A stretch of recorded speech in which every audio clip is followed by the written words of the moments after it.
The Mavericks make the look at 2 in a row as they begin the month of March as they welcome in Giannis and the Milwaukee Bucks. We'll get you ready for tonight's game coming up on the DLLS Mavs pregame show. Here we go.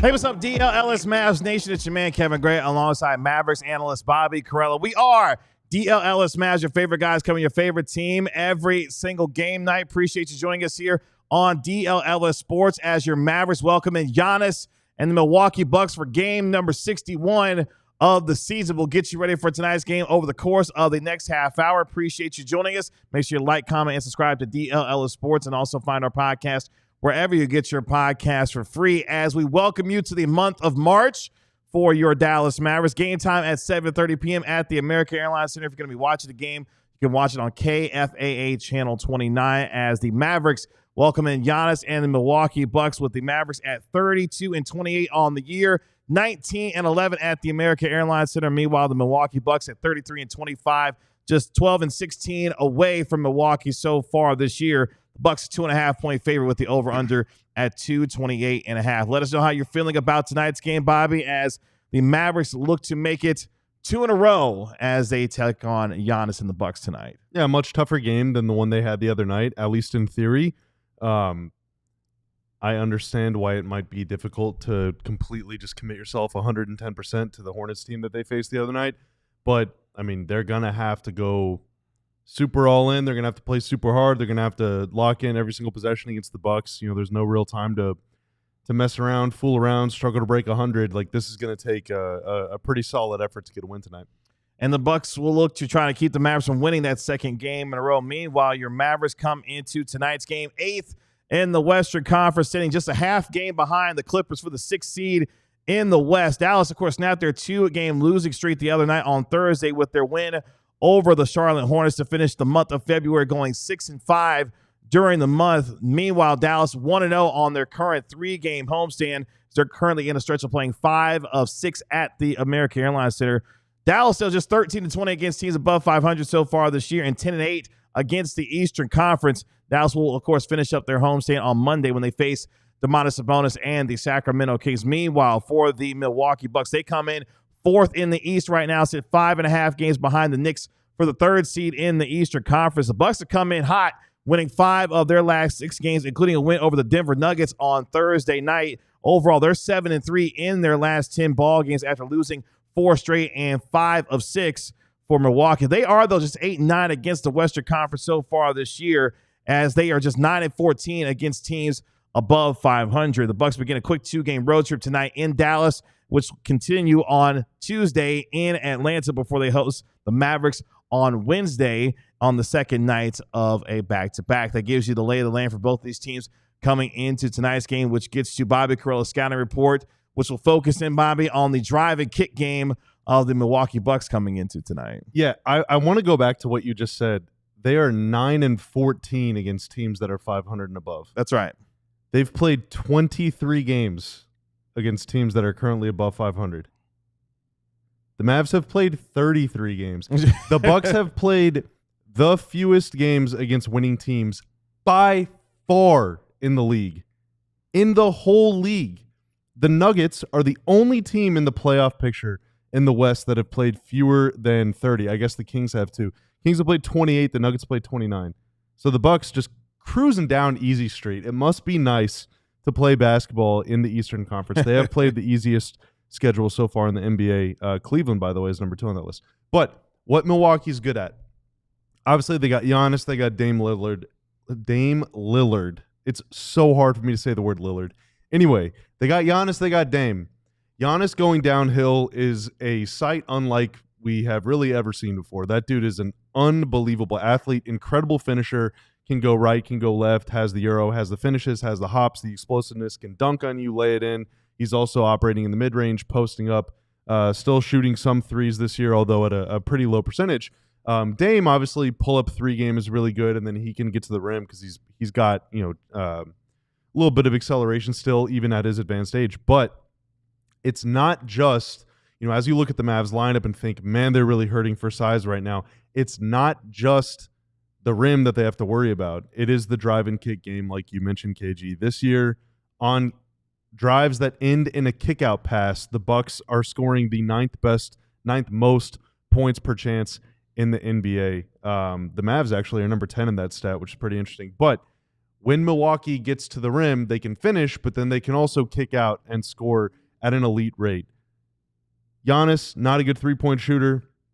Kyle Kuzma, the guy they got at the trade deadline, he's not really that good of a three-point shooter. He's only 28% since joining the Bucks. But Taurean Prince, 45.7%.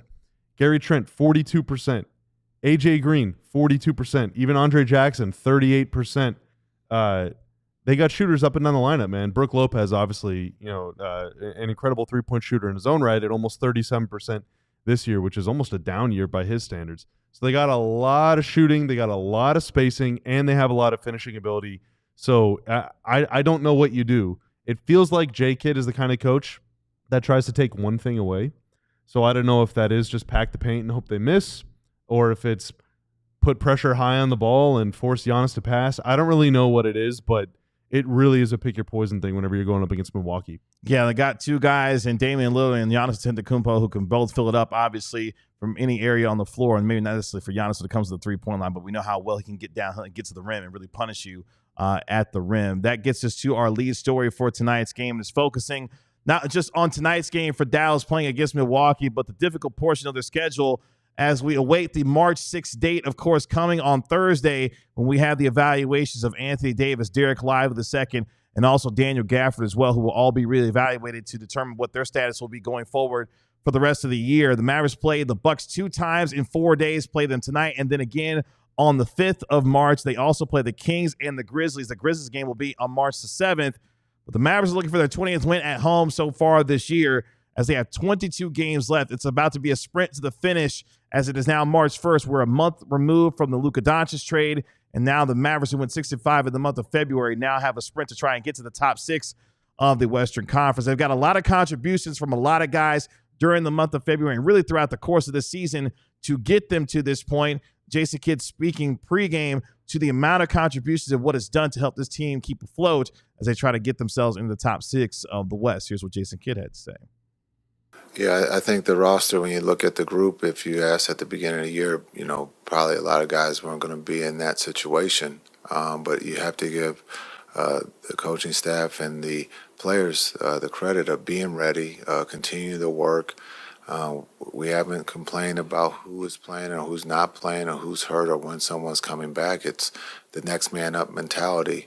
And the group in that locker room has really bought into that. And, understanding that this could be someone's special night, just like Moses' special night against Charlotte. And then, tonight's his last game. And hopefully he has shown to the league that he can play at the highest level. And, after the game, we're going to wish him the best because we can't bring him back. And so as you bring up, different guys have stepped up. But that's the culture here. It's about trying to find a way to win, no matter who's in uniform, and guys have really stepped up to doing that at a high level with everything that's been going on. And, Bobby, that's been a theme of this team all season long, getting contributions from different guys. You never know who's going to step up night to night to be able to make that contribution.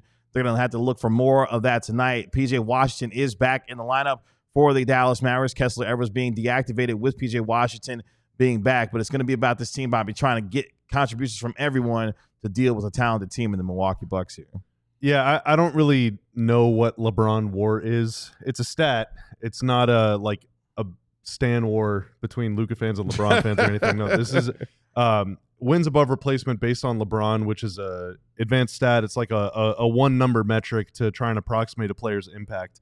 The Mavs are number 1 by far in terms of LeBron wins above replacement missed due to being inactive, so because of injuries, as of February 21st. And they've played another week and a half of games without AD and without a bunch of other guys who would positively impact that stat. The Mavs have been the most banged up, the most injured, the most shorthanded team in the NBA this season by man games missed, by quality of players who's missing time. And it would be really easy for them to be demoralized and for them to kind of be in their feelings about it. Combine that with a really tough schedule, not only in terms of average opponent's win percentage, but also the number of road games.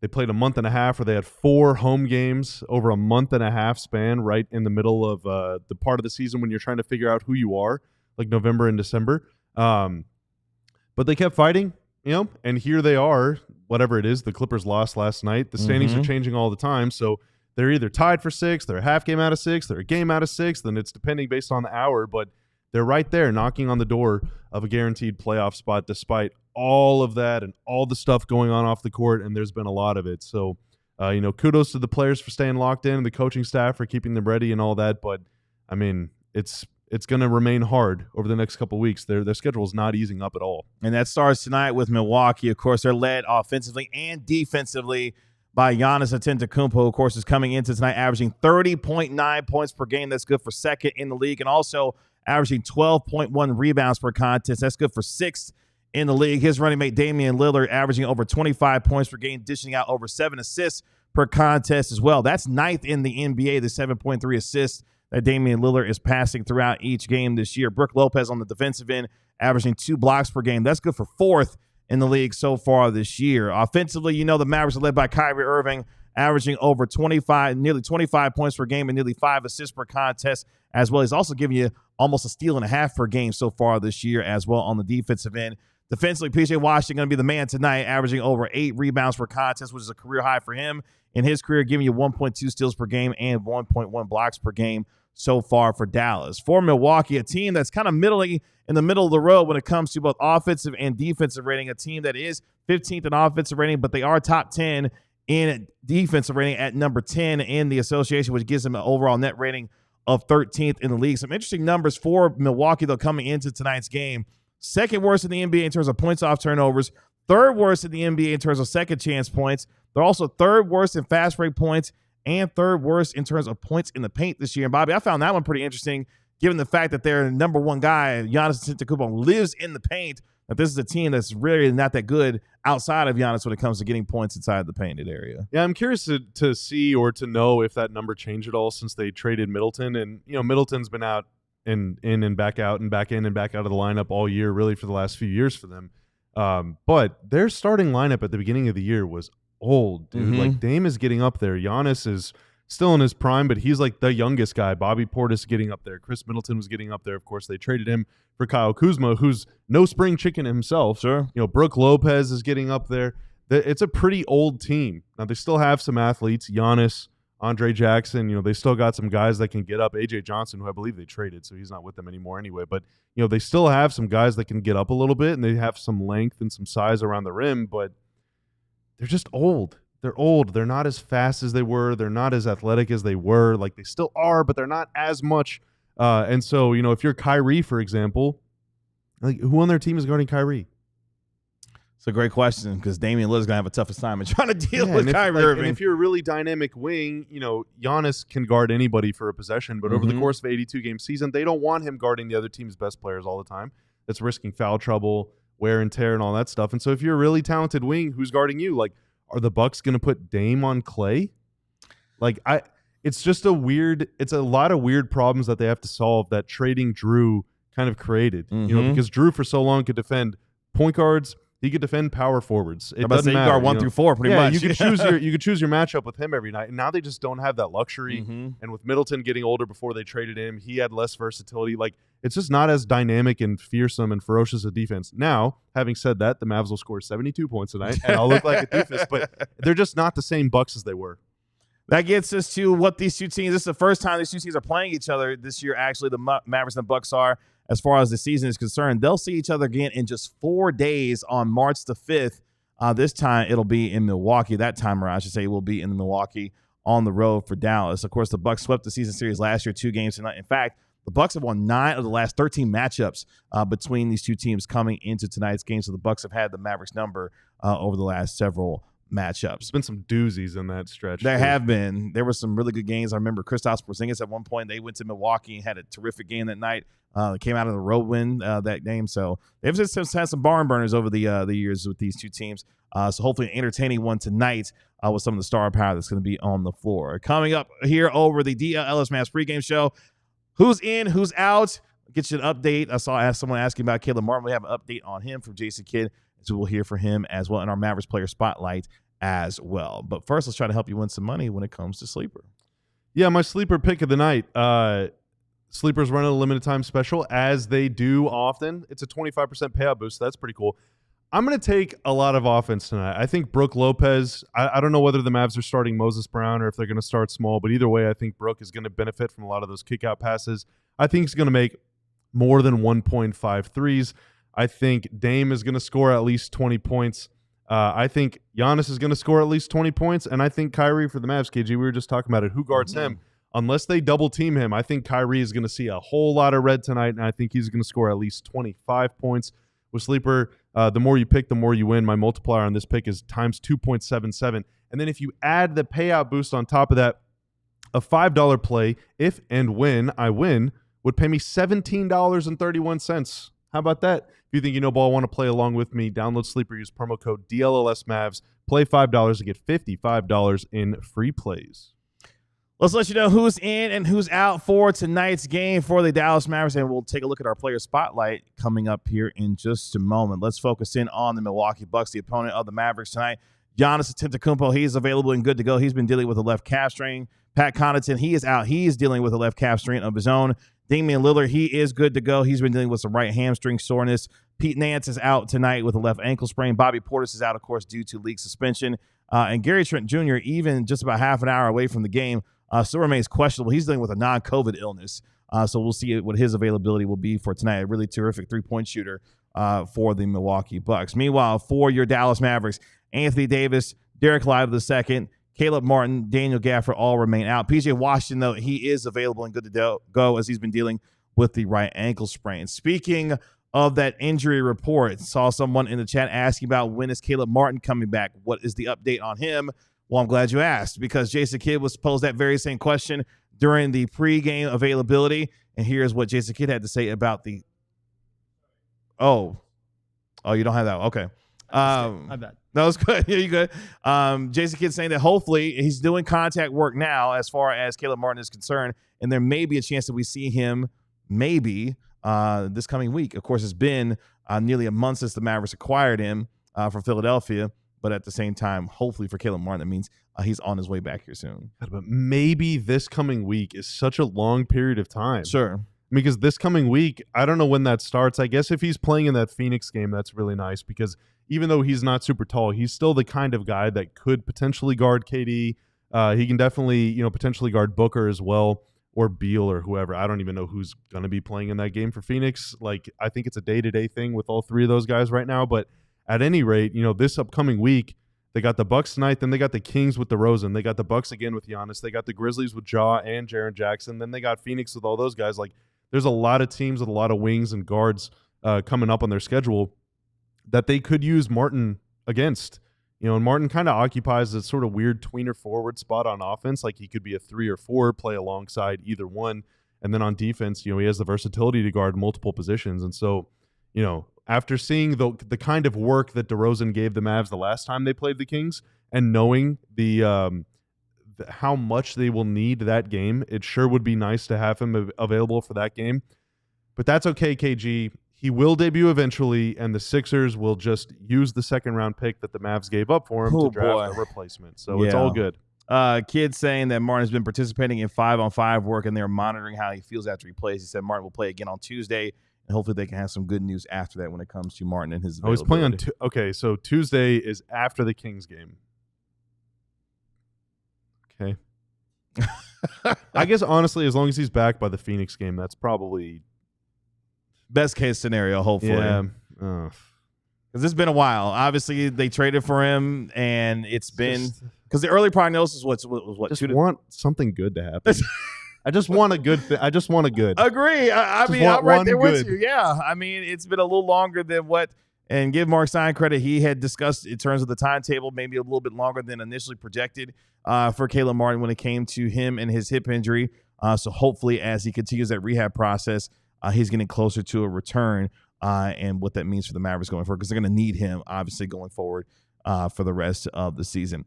That gets to our Mavericks player spotlight on tonight. And let's focus in on a guy who's going to be playing his final game for the Dallas Mavericks tonight, and that, of course, is Moses Brown. And Moses Brown, of course, who had a big game on Thursday night against the Charlotte Hornets, had a big double-double with 20 points, 11 rebounds, also gave you 3 steals and a couple blocks in that game in 30 minutes on Thursday against Charlotte. His size was big against the Charlotte Hornets, even with Mark Williams having the night that he had. Moses Brown's presence in the middle was something that they desperately needed as he finishes up his 10-day contract with the Dallas Mavericks tonight. Of course, the Mavericks are in a situation where they cannot bring in another 10-day player after Moses Brown leaves. So for Moses Brown, this is going to be it for him tonight. Yeah. He had a really good game the other night. Yeah. And, for a guy like him, he knew whenever he signed the deal with the Mavs that it wasn't going to extend beyond the 10 days just because of the limitations. I mean, maybe Moses isn't up to speed with the CBA rules, but certainly it was communicated to his agent or whatever. So, Moses was aware of this situation coming in. And so getting that opportunity right at the end of the deal, with the whole league knowing that by the end of the weekend he'll be a free agent again, it's a great opportunity for him to catch on with another team. Other teams are going through injuries, maybe not to the same extent as the Mavs are, but there are other teams around the league that could use a big. It's 10-day season. Philly, for example, just shut down Joel Embiid. They did. Maybe they have an opening for a big man, whether it's for a 10-day or a 2-way or a regular contract for the rest of the season. So there's always going to be opportunities. It's up to you to be prepared for it when that opportunity comes along. And, frankly, the first couple times Moses played for the Mavs, he didn't really look that good. It was a lot of turnovers, kind of some not super impactful defense. But the other night, they do not win that game without him, And so as his 10-day progressed and, kind of got up to speed a little more, he proved what he can do. And hopefully, he can parlay that into a contract with another team. Shout out to Hayden. Shout out to Oscar. I appreciate y'all looking out for me. Your boy doing what he got to do, and he's missing the elimination chamber. But I appreciate y'all in there. They're letting me know that, hey, Kevin's missing out on the WWE pay-per-view. But they got my back. I appreciate y'all. Bobby's like, what is that? I don't know what that is. Well, I know what a pay-per-view is. Is it a big event? It is. It's WWE Elimination Chamber. It's the final event before WrestleMania. Oh, and you're going to WrestleMania. I am going to WrestleMania, in Las Vegas. So, nice. Yeah, I'm excited about that. Don't worry. I'll catch up on it tomorrow. I'm going to watch it all over tomorrow after the Mavericks get this win tonight over Milwaukee. Speaking of the game. What if they don't win tonight? Are you still going to watch it tomorrow? I'm watching even more. I might even watch it tonight, afterwards, to take my mind off of what may be a loss for the Mavericks for sure. But let's get to some X factors for tonight's game. Some interesting ones coming into tonight. We've talked about it a little bit earlier in terms of the three-point shooting that the Milwaukee Bucks possess and what that means for tonight's game. In fact, that's going to be X factor number one for me, Bobby, as you start to look at tonight's game. That's trying to keep the Bucks off of the three-point line. Milwaukee so far this year, second in the NBA in three-point percentage at 38.4% per game from three. They make on average 14 threes per game. That's sixth in the NBA. So this is a team, obviously, with Damian Lillard, who's one of the more prolific three-point shooters in the history of the game. They not only make a lot of threes, but they shoot it at a pretty good percentage. The Mavericks are going to have to try to do a good job of getting them off of that three-point line, because otherwise Milwaukee can make them pay from distance. Yeah. Okay, can I give you a spooky stat? Okay. So this year, the Bucks lead the league in corner three-point percentage at 44.2%. Okay. 44.2% on corner threes as a team. The Mavs Mavs opponents take 27.6% of their total threes from the corner, which is the third highest volume in the league. So the Mavs allow a lot of corner threes, and the Bucks make a lot of corner threes. They're one of the best at making corner threes. Got it. So, okay. That is certainly a stat to watch tonight. Okay. Running the Bucks shooters off the corners when it comes to the three-point line. Conversely, though, I'm going to take it to the other side when it comes to the three-point line and for the Dallas Mavericks. If you look over the last 15 games, when the Mavericks are knocking down threes, they're actually doing pretty well. In fact, the Mavericks are fourth in the NBA in three-point percentage over the last 15 games at over 38% themselves from downtown. And during that span, they went 8-7 as far as those 15 games are concerned. So when they're knocking down threes at a pretty good rate and then doing it at an efficient rate, it's helping them win some games. I wonder how they're able to generate 3-point shots tonight and looks, given the fact that when they do and have some over the last 15 games, they've been knocking them down at a pretty good rate for this team. You're talking about the Mavs? Mm-hmm. Sorry, I was reading chat. There you go. There's just so much going on all the time. It's great. Yeah, I mean, an active chat. The way for them to make threes, or the way for them to like create 3-point opportunities, is for Kyrie to make his way into the paint. Yeah, like Dinwiddie, I think probably could if he's matched up against Dame. I bet Dinwiddie could take Dame off the dribble. I don't know if we're going to see Jaden Hardy. I'm sure Dante Exum will get in the mix a little bit, and maybe he can get some guys off balance. But, the Bucks, Giannis still wants to block shots. Brook Lopez still wants to block shots. So if you can beat your man on the perimeter, get in the lane, attract the defenders, there are shots to be found. The problem right now is depending who's on the floor, and tonight Kessler Edwards is inactive because PJ is playing. So at least – for all of the good things Kessler's done, he's still not really respected as a 3-point shooter. So there won't be times whenever it's like Omax and Kessler out there where they're just slinging it back and forth along the baseline, both like 18 feet away from the rim, and no one wants to do anything. Like the only guy on the floor, assuming Moses doesn't play a ton, and maybe he will, but if Moses does play a lot, the only other player in the rotation that the opponent can just freely leave open from 3 is Najee, if you want to take a chance, or Omax. So at least there's that. If the Bucks leave PJ open, he can make them. Klay obviously can make them. Dante on his good days can make them. Dinwiddie on his good games can make them. So there are threes to be found, and there are threes to be knocked down, but those guys got to take those shots with confidence. Yeah, got to take them and make them against a team that can get them up in terms of the Bucks and make them at a pretty good rate themselves. Final X factors for me going into tonight's game. It's weird because we talked about the 3-point shooting for both teams, but also when you look at the pace at which the Bucks play with, they're number 8 this season in terms of pace so far this year.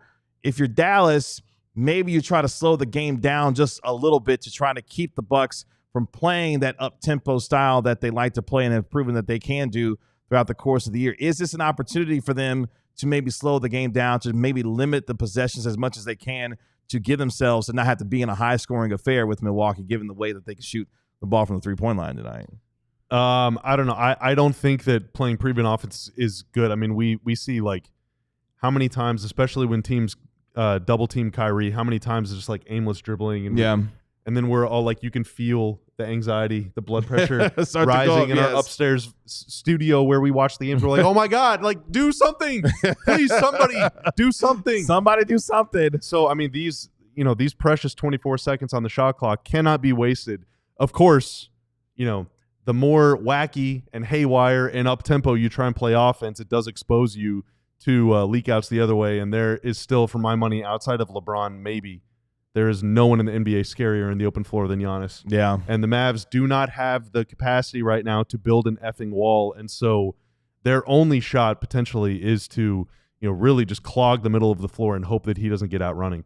Shout out to Miles. He's got the starting lineup for the Dallas Mavericks site in the chat. Kyrie, Max Christie, Klay Thompson, PJ Washington, and Moses Brown will get the start tonight in his final game with the Dallas Mavericks to try to maybe combat some of that size with Giannis. My guess is we're going to see a lot of 2-3 zone whenever Moses is out there because, unless you're, I guess in theory, you could, oh boy. What do you think of this?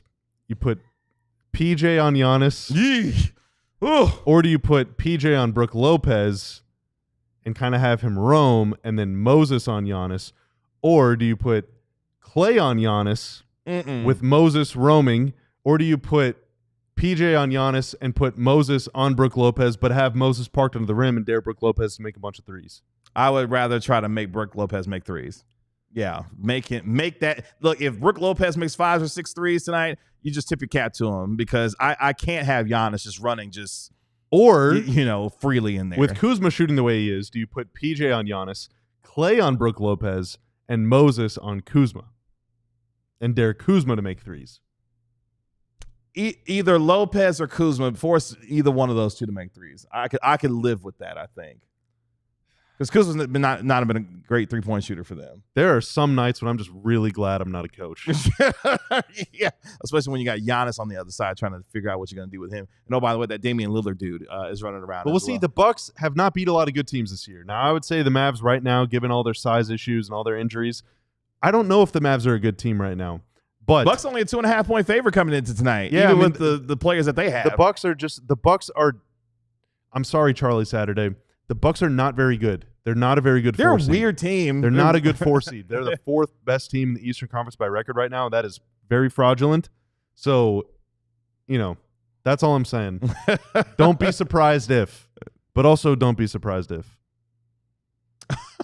That'll do it for us here on the DLLS Mavs pregame show. We'll be back 15 minutes after the game tonight. We'll be joined by our Mavericks beat writer Tim Cato live from the American Airlines Center. Plus, our national NBA insider Mark Stein going to be joining us, I believe.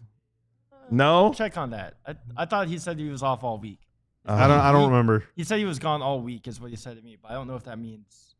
I don't know. We'll ask.